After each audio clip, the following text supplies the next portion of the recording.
This episode of Brains on Games is a preview of a post-apocalyptic card game where you'll battle your opponent Mad Max style.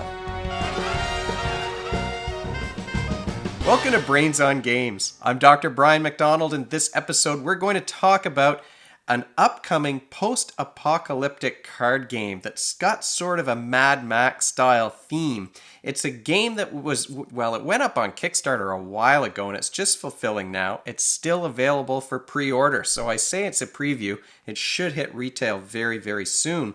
It's a game from Roxley. Roxley is a Canadian publisher who always hits it out of the park. They're the guys who made Brass Birmingham. This is a game, though, called Radlands. This is a two-player game that you can play with kids age 14 and up, and a game takes only 20 to 40 minutes. So in the time that normally it would take me to play one game, I was able to play a couple of games of this, and that allowed me to play probably a dozen over the Christmas weekend before I made this video. The box I showed you just a second ago is the deluxe box, but the super deluxe version has a great big box like this, and that's to hold two player mats in addition to the smaller box. So everything fits inside.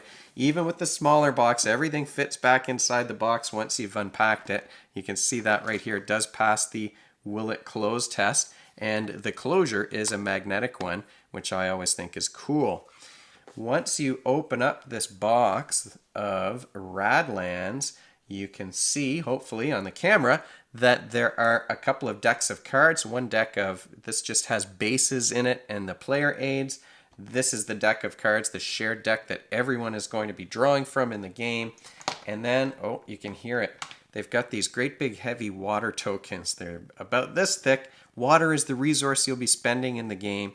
The tokens have the water drop on one side. The other side is just a line, and that's to show that whatever ability that you might use in your turn has already been used. It's not ready to be used again. In addition to the cards and the tokens that I showed you, the box also holds the rule book. So you've got this little rule book that slides right in between those decks of cards and the back of the box. This is a two-player card battling style game it's very easy to learn and to teach. So it's light in terms of its overall complexity, but there is a lot of strategic depth. So I would say light to medium in complexity. It's going to be the more experienced or more advanced card players that are going to see how those cards interact more easily, and they'll be able to bump up the complexity a notch just in the way that they're able to play because of their recognition of those kinds of relationships. In a game of Radlands, each player is going to start with three bases that are kind of at the bottom of their tableau of cards. The goal of the game, the victory condition, is, well, you're trying to destroy your opponent's three bases in this game. Now, you can each player will be putting cards, they'll be playing people into the spaces in front of those bases to protect them, because typically you can only attack a card that's unprotected, meaning one that's at the top of a column. There are a few abilities that do allow you to attack a protected card, and the main one being this Raiders card that will allow you to damage any one of the bases regardless of what's in front of it. Now, this is a special card, so it's different. You see the bases have the black outline around them. This one has like a caution tape. Here, I'll put it on the table. A caution tape, and it's got a little bomb symbol up here at the top. What does that mean? This is an event. So an event card doesn't go into those columns that you can see here on the playmat. It goes over here on the side, and it will start either in the 3 space or the 2 or the 1, and that's what the number is inside the bomb. So the Raiders event will start in the 2nd space here, and at the beginning of my next turn, it will move up 1, and then at the turn after that, that's when the event actually takes place, and the effect of damaging an opponent's base will occur. This is a gorgeous game. As you can see, the playmats look great. The artwork on the cards is fantastic. The cards in this deluxe edition are made out of this special material. They call it synth, I think. And it's like a plastic kind of material, but it's not sticky or slippery. Honestly, I'm not 100% sure it's not cardboard, because that's the way it feels. But the idea here is that these cards are supposed to be super sturdy. You can shuffle them in the way that you would shuffle a regular playing card deck. You don't need to put sleeves around them, which is really important because cards with sleeves would not fit back in that little box like you saw. You shouldn't need to protect these things. Apparently, they're even able to withstand a spill. Now, I didn't want to experiment with that. Certainly, I shuffled the cards all different ways, and you can bend them and things like that, but I'm not putting these cards to the test too much, so I'll just have to take Roxley's word for it that they can withstand a spill. In a game of Radlands, you're going to start the game with those 3 bases. You've got a water silo card. Everyone starts with the water silo, and you can spend one of your water to pick up the water silo, put it in your hand. When you play that card in the next turn, it gives you an extra water. So each turn, you've only got 3 of these resources to work with. Water is the resource that you're spending when you play this game in order to activate abilities or to play cards. Your bases have a little bit of information on them. You've got the name of the card here, and of course the artwork, which like I said is great. There's some ability down here at the bottom, and there's a little number here on the left-hand side. That number tells you how many cards you're going to get in your starting hand. So if I look at the 3 bases that I drew at the beginning, I've got 0, 1, and 1, so I only get to start the game with 2 cards. I can spend 2 water to draw an additional card if I have enough water to do that. So I might, on my first turn, decide, okay, well, I'm going to draw a card, and I'll use my last water here to pick up the water silo. So next turn I'll start with 3 cards, plus I'll get an extra water by playing the water silo. The cards all have a couple of purposes as well. So here is an example of a person that you might draw. So you're either going to get in that big central draw deck a person or an event. So the events are all very much like the Raiders card. They've got the bomb with the number in it that tells how many turns it's going to take before that event will go off. The people have a cost here, and then they've got some kind of ability. When you play a person into your tableau, you'll pay the cost. This person costs 3, so I'd have to spend all 3 of my water for the turn. When they come into play, they can't use their ability on the first turn that they're played. So you would take one of the water tokens that you spent and put it with the not ready side face up so that you know, oh, I've just played that. If you do some other things and you forget, I can't use that ability this turn. And the ability is to spend 1 water to damage one of my opponent's cards. At the beginning of my next turn, before I do anything, that ready token comes off, and that goes back into the ready water section so that I've got my 3 water that I can spend until I play that water silo, and then I've got 4.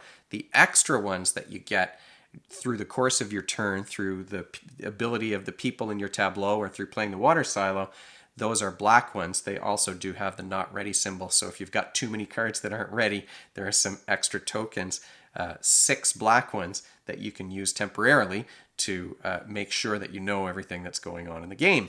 The playmats are great. They show exactly where everything is supposed to go. The cards are fantastically designed. They've got very clear icons. There's a little bit of text, and the cards have all the rules on them that you need.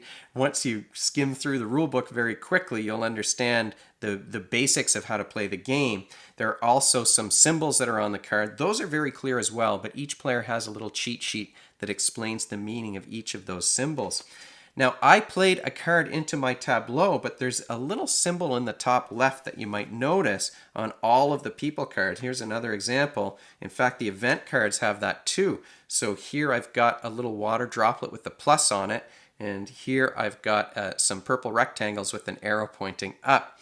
Now, the purple one, that's a draw symbol, meaning that I can draw a card, and the water with the plus means I get an extra water. So rather than playing one of these cards into the event section or into the tableau to protect my base, I can discard or junk that card to use whatever that symbol is in the top left. So maybe I want to get 5 water instead of 4. If I play the silo and I junk this card, I'll be able to have that 5 water. That makes it easy for me to play a card that costs 3, and then maybe I could play another person from my hand as well. As you play through the game, your tableau is going to build up like this. And what's happening is you're not only protecting your bases, you're giving yourself more strategic options as you add cards to the tableau. You're going to have events that are going to advance forward every turn, but each of the people here in the tableau also has some abilities. So with the sniper, I can spend 2 water to damage any of my opponent's cards. I can destroy an unprotected person if I spend 2 water on the assassin. If I spend 2 water on the gunner, all of my enemy's unprotected cards are going to get damage. One of the things that we kind of enjoyed as we played through the game was to look at the name of the card and the artwork on it and then try to figure out, well, why does that card have that ability? So it makes sense that gunner that has the machine gun is going to attack all of the unprotected cards. A sniper, of course, could hit any card in the opponent's tableau, and an assassin is going to kill it, not just damage one of those cards, but it's going to destroy it, take it right off the board. If you're familiar with these kinds of battling card games, I mean, all the way back to Magic the Gathering, you would rotate your card to use those abilities. That's not how it works in Radlands, though, and that's something that it took me a bit of time to sort of overcome my instinct to exhaust a card by rotating it in order to show that its ability had been used. Instead, you use those not ready tokens as you go through the ability. You take one of the waters that you spend and you put it on top of the card to show that, okay, well, that's no longer ready. I can't use it. You damage a card by rotating it. And then the second time a rotated card gets hit, then it's destroyed and it's taken off the board. Now, if a card like the assassin here is damaged like this, there might be some cards that would allow me to restore it, to nurse it back to health. There's a repair robot somewhere in the deck. I didn't pull it out here today, but there's a repair robot where you can spend some water in order to heal one of your damaged cards. But I also, while it's damaged like this, I can't use its ability. So that's one way to negate your opponent's plans, or to disrupt your opponent's plans, is to damage those cards that they had planned to use in order to destroy your base on their next turn. Your hand size typically is going to be small. It costs 2 water to draw another card from the deck, and you only start each turn with 3 water, so you have very few resources and usually a very small hand of cards. You might have some abilities that allow you to draw some extra ones, that's a very powerful ability if you can do it, because of course, having those cards, you can junk them to get more options, or you can play them into your tableau. So you're doing tableau building, resource management, and hand management, and there's never enough cards, there's never enough water to do all the things that you want to do in your turn. What skills are we talking about? What skills are you exercising when you're playing a game of Radlands? Well, each turn in this game really is a puzzle. You've got a certain number of abilities that you might be able to do and certain resources that are needed to activate them. You've got cards in your hand that you might decide to play in your tableau or junk.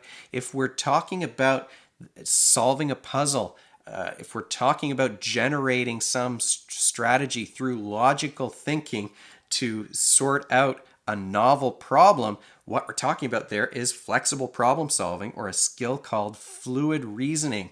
That's a super important skill, being able to work not necessarily from what you've learned, but being able to use your knowledge in a different way, being able to see complex relationships, whether they're spatial relationships or the relationships between cards in this case and their abilities.